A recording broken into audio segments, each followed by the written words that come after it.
नमस्कार, आप देख रहे हैं दिल्ली ग्लो न्यूज और मैं हूं आपके साथ मानवी ठाकुर। शुरुआत करते हैं आज की खास खबरों से। जोधपुर लोकसभा सीट से लगातार तीसरी बार भाजपा प्रत्याशी गजेंद्र सिंह शेखावत ने जीत हासिल कर ली है। उन्होंने इस सीट पर हैट्रिक लगाते हुए कांग्रेस प्रत्याशी करण सिंह उचियार्डा को 1,15,670 वोटों से मात दी है। हालांकि पिछली बार की तुलना में इस बार उनकी जीत में वोटों का काफी अंतर आ गया है। पिछले लोकसभा चुनाव में उन्होंने कांग्रेस प्रत्याशी वैभव गहलोत को 2,70,000 से ज्यादा वोटों से मात दी थी।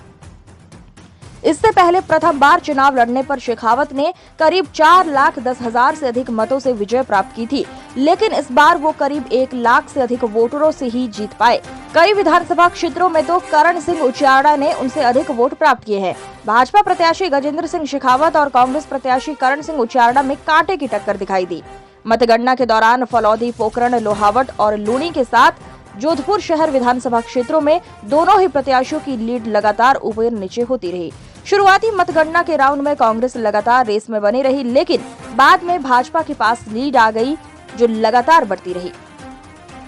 यहाँ मतदाताओं ने एक बार फिर भाजपा पर ही विश्वास जताया है। यहाँ एक बार फिर जीत का सेहरा भाजपा प्रत्याशी गजेंद्र सिंह के सिर पर कार्यकर्ताओं ने नरेंद्र मोदी और पर सजाया है। शेखावत यहाँ से लगातार तीसरी बार जीते हैं। उन्हें कुल 7,30,056 वोट मिले हैं, जबकि उचियार्डा को 6,14,379 वोट मिले। शेखावत को 1,15,670 ज्यादा वोट मिले हैं। जोधपुर संसदीय सीट से लगातार तीसरी बार जीते भाजपा प्रत्याशी गजेंद्र सिंह शेखावत को कांग्रेस प्रत्याशी करण सिंह उचियार्डा ने कई विधानसभा क्षेत्रों में मात दी है। फलौदी, लोहावट और पोखरण विधानसभा क्षेत्रों में उचियार्डा ने शेखावत से ज्यादा वोट प्राप्त किए हैं। फलौदी विधानसभा क्षेत्र में करण सिंह उचियार्डा को कुल 77,833 वोट मिले, जबकि गजेंद्र सिंह शेखावत को यहाँ 75,259 वोट मिले। यहाँ पर उचियार्डा को शेखावत से 2,574 वोट ज्यादा मिले। इसी तरह लोहावट विधानसभा क्षेत्र में भी उचियार्डा ने शेखावत से 4,193 से ज्यादा वोट प्राप्त किए। उन्हें यहाँ 83,994 वोट मिले, जबकि शेखावत को 79,801 को वोट मिले। वहीं पोखरण विधानसभा क्षेत्र में भी उचियार्डा ने शेखावत से 544 ज्यादा मत प्राप्त किए हैं। यहाँ उन्हें 75,328 और शेखावत को 74,784 वोट मिले। इनके अलावा शेष पांचों विधानसभा क्षेत्रों में सरदारपुरा, जोधपुर शहर, लूणी, शेरगढ़ व सुरसागर में शेखावत ने लीड हासिल की है। केंद्रीय जल शक्ति मंत्री गजेंद्र सिंह शेखावत के जोधपुर में मजबूत बढ़त हासिल करते ही उनके प्रधान चुनाव कार्यालय में पार्टी कार्यकर्ता उमड़ना शुरू हो गए। बड़ी संख्या में एकत्र जोश से लबरेज कार्यकर्ताओं ने मोदी मोदी के नारे लगाते हुए जश्न मनाया। जीत की तस्वीर साफ होते ही गजेंद्र सिंह शेखावत के खेमे में उत्सव का माहौल देखा गया। यहाँ उन्हें जीत की बधाई देने वालों का तांता लग गया। महिला कार्यकर्ताओं ने भी उत्साहपूर्वक खुशियां मनाई। जीत की बधाई देने के लिए कई जनप्रतिनिधि भी मौके पर पहुंचे। इस दौरान गजेंद्र सिंह शेखावत की समर्थकों ने उन्हें कंधों पर उठाकर करे माल्यार्पण कर अभिनंदन किया। युवाओं ने सेल्फी खींचकर जीत की बधाइयां देनी शुरू कर दी। भारतीय जनता पार्टी जिस दिन जोधपुर लोकसभा क्षेत्र में चुनाव के मैदान में उतरे, कैंडिडेचर डिक्लेयर होने से बहुत पहले से ही जब भारतीय जनता पार्टी के कार्यकर्ताओं ने, जनप्रतिनिधियों ने विधानसभा के चुनाव में प्रचंड बहुमत के साथ सरकार बनने के ठीक बाद हमने लोकसभा चुनाव की तैयारियां शुरू की थी, तब से लेकर के भारतीय जनता पार्टी के कार्यकर्ताओं के परिश्रम, मोदी सरकार द्वारा किए गए कार्य और हम सब ने सामूहिक रूप से एक होकर के जिस तरह से चुनाव लड़ने की योजना बनाई थी, हम सब लोग विश्वास से लबरेज थे कि भारतीय जनता पार्टी विजयी होगी और हम बड़े बहुमत के, बड़े अंतर के साथ में भारतीय जनता पार्टी का कमल जोधपुर लोकसभा क्षेत्र से खिलाएंगे।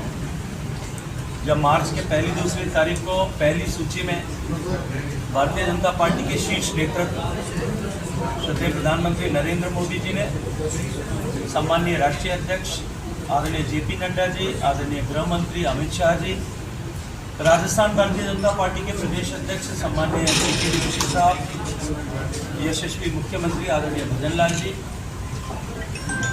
इन सब ने चुनाव के फॉल्स नैरेटिव गढ़े गए, झूठे आरोप और दोषारोपण किए गए और साम दाम दंड भेद किसी भी तरह से हम चुनाव जीत जाएंगे, इस तरह के प्रयास किए गए। इस तरह की बातों को मीडिया के सामने, मीडिया के माध्यम से डिफरेंट वर्टिकल्स में जाहिर किया गया। लेकिन उसके उपरांत भी जोधपुर भारतीय जनता पार्टी के कार्यकर्ता और पूरे लोकसभा क्षेत्र के भारतीय जनता पार्टी परिवार ने इस एकजुटता के साथ में काम किया। तमाम तरह की विपरीतताएं होते हुए भी भारतीय जनता पार्टी का कमल यहाँ खिला। एक बड़े अंतर के साथ में विजयी हुए। भारतीय जनता पार्टी को जनता ने एक बार फिर आशीर्वाद दिया और जोधपुर लोकसभा क्षेत्र सहित देश भर में एनडीए का कुनबा माननीय मोदी जी के नेतृत्व में बड़े बहुमत के साथ में एक बार फिर सरकार बनाने का आशीर्वाद जनता से प्राप्त कर सके। मैं इसके लिए भारतीय जनता पार्टी जोधपुर के सब कार्यकर्ताओं का, इस पूरे लोकसभा क्षेत्र के सभी मतदाताओं का, सभी सम्मानीय जनप्रतिनिधियों का, पंचायती राज के जनप्रतिनिधियों का, स्थानीय निकाय के जनप्रतिनिधियों का, हमारे सारे विधायक साथियों का, भारतीय जनता पार्टी के सभी सीनियर लीडर्स का, आदरणीय जसवंत सिंह जी, आदरणीय डूडी जी, आदरणीय पंचारिया जी और इसके अतिरिक्त भी सभी सीनियर लीडर्स का मैं हृदयपूर्वक अभिनंदन करता हूँ, आभार ज्ञापित करता हूँ। भारतीय जनता पार्टी के सभी मोर्चों ने बहुत ताकत के साथ में धरातल पर काम किया। उनके भी सब कार्यकर्ताओं का अभिनंदन करता हूँ। विचार परिवार के विभिन्न संगठनों के कार्यकर्ताओं ने भी धरातल पर अधिकतम मतदान हो, इसके लिए लोकमत परिष्कार का जो पूरा कार्यक्रम आयोजित किया, घर घर जाकर के संपर्क किया, उसके लिए भी मैं उनका धन्यवाद करता हूँ। आप मीडिया के साथियों ने भी इस चुनाव के समर में सही को सही दिखाने का साहस किया। प्रभावित करने के अनेक आप लोगों के ऊपर प्रलोभन होने के बावजूद भी आप लोगों ने ईमानदारी के साथ में पत्रकारिता की शुचिता के सारे मानदंड को बनाए रखते हुए इस चुनाव का कवरेज किया। मैं आप सब साथियों का भी हृदयपूर्वक अभिनंदन करता हूँ, आप सबका धन्यवाद करता हूँ। जो हमारा संकल्प था कि हम भारतीय जनता पार्टी के लोग नरेंद्र मोदी जी के नेतृत्व में देश को विकसित बनाने के संकल्प के साथ में इस बार चुनाव के मैदान में है। जनता ने आशीर्वाद दिया है। आगामी 100 दिन हम इस प्रक्रिया को आगे बढ़ाते हुए देश की सरकार आगामी 100 दिन में जनता के अपेक्षा के अनुरूप काम करते हुए भारत को विकसित बनाने के संकल्प को सिद्ध कर सके, हम इसके लिए सब लोग जिम्मेदार। जिस तरह से इस पूरे चुनाव में डिस्ट्रिक्ट एडमिनिस्ट्रेशन ने हम सब चुनाव को ठीक पारदर्शिता के साथ में हो, ठीक तरह से हो, चुनाव को कहीं बेजा प्रभावित न किया जा सके, इसके लिए जिस तरह से ईमानदारी पूर्वक काम किया है, जिस तरह से सभी का सहयोग किया, सामंजस्य के साथ चुनाव का संपादित किया, मैं उनका भी डिस्ट्रिक्ट एडमिनिस्ट्रेशन का भी धन्यवाद करता हूँ। इस पूरे चुनाव के समर में जिस तरह से भारतीय जनता पार्टी की लीगल टीम ने काम किया आदरणीय नाथू सिंह के नेतृत्व में, उनका भी मैं बहुत सारा अभिनंदन करता हूँ।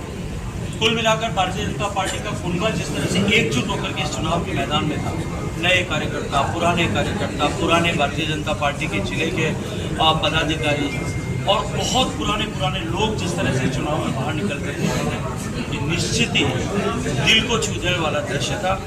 लेकिन ये मोदी का परिवार जब एक साथ इकट्ठा हुआ था तब निश्चित ही जोधपुर में तो कम से कम अपराजय हुआ बहुत सारा।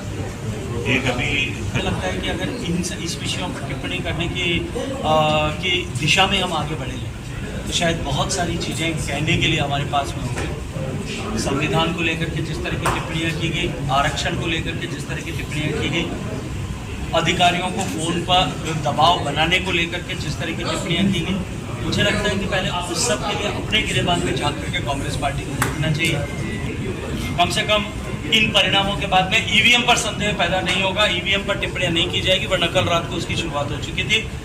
थोड़ा सा फर्क रहा, अन्यथा अभी इस प्रेस कॉन्फ्रेंस में ईवीएम को दोषारोपण करते हुए शायद कई लोग दिखाई देते। लोगों के आंख पर बहुत बड़ा कोई पर्दा चढ़ा हुआ है।